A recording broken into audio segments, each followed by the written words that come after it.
তুবড়ি বলছি বাকি কারোর আওয়াজ পাচ্ছি না, সব কোথায়? আমরা তো বিয়ের পর প্রথমবার এসেছি, আমাদের একটা নিয়ম আছে। সেই নিয়ম মেনেই দিদি জামাইবাবু মাকে নিয়ে পাড়ায় পরিচিতদের বাড়িতে গেছে নমস্কার করতে। আচ্ছা তাহলে আমাদেরও তো যেতে হবে নাকি?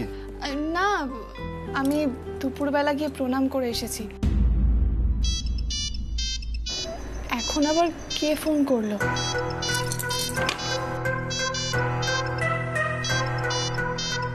সম্রাট স্যার?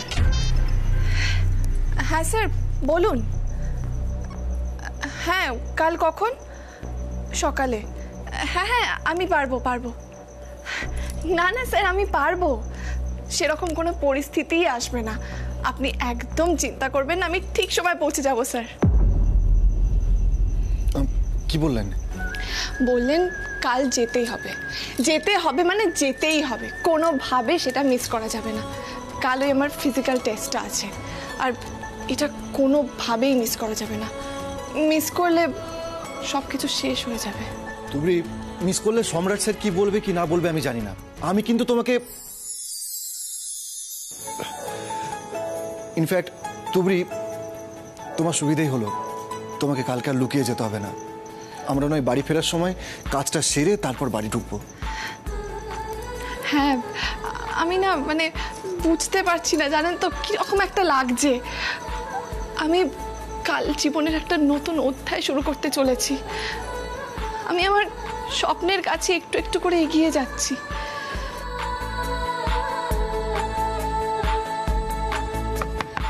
আমরা কি ঘরের ভিতরে আসতে পারি? আমি দেখছি।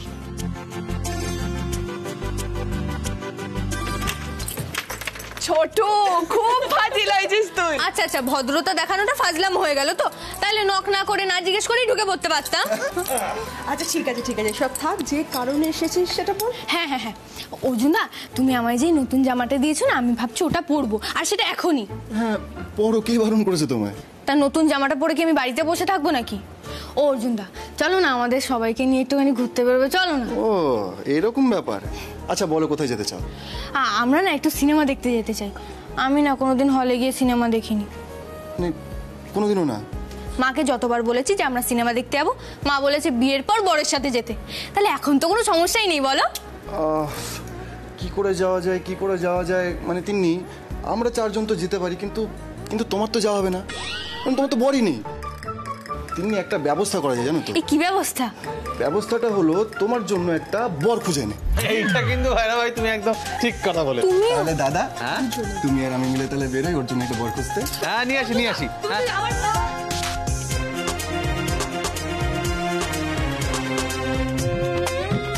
আমি তোমাদের সবার জন্য টিকিট বুক করবো, কেমন?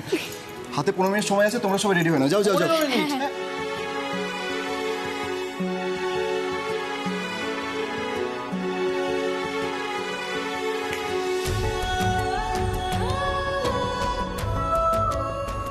আপনাকে দেখছি। সিনেমা দেখবে তো? আমাকে না দেখলেও চলবে, তুমি বললাম না 15 মিনিট সময় আছে মাত্র, যাও রেডি হয়ে নাও। আর হ্যাঁ ভালো কথা বলছি, যাওয়ার আগে না আমরা সবাই মিলে একটু মায়ের সাথে দেখা করে যাবো, কেমন?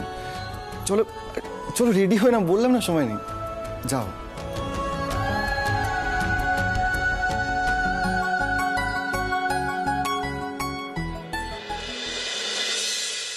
কি খুব মজা করছো তো তোমরা? খুব ভালো। আচ্ছা সিনেমা দেখতে যাচ্ছ?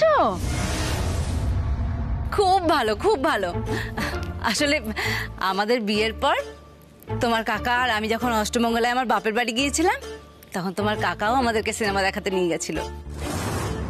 আচ্ছা হ্যাঁ ঠিক আছে।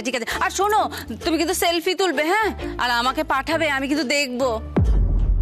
ঠিক আছে, খুব ভালো করে থাকো, হ্যাঁ, রাখি তাহলে। আচ্ছা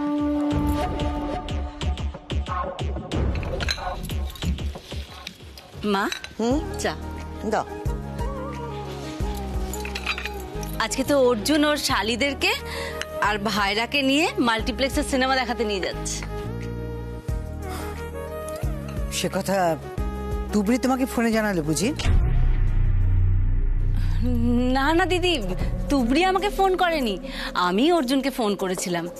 আসলে অর্জুন গাড়িটা চালাচ্ছে তো, তাই তুবড়ি ওর ফোনটা ধরেছিল। তাই না? তার মানে আমার দাদু ভাই শ্বশুর বাড়িতে গিয়ে খুব মজা করছে। বাড়ি ফিরুক না, ওর মজা আমি দেখাচ্ছি। শ্বশুর বাড়িতে গিয়ে আমাকে ভুলে গেছে। হ্যাঁ, সারাদিনে একটাও ফোন করেনি। আবার সিনেমা। বড়লোক জামাই পেয়েছে তো, তাই পুরো পরিবার মিলে জন্মের শখ মেটাচ্ছে আমার ছেলেটাকে দিয়ে। তবে অর্জুন, আর বেশি দিন তোমাকে এই সমস্ত সহ্য করতে হবে না। দ্রুত মুক্তি পাবে তুমি ওই তুবড়ির কবল থেকে।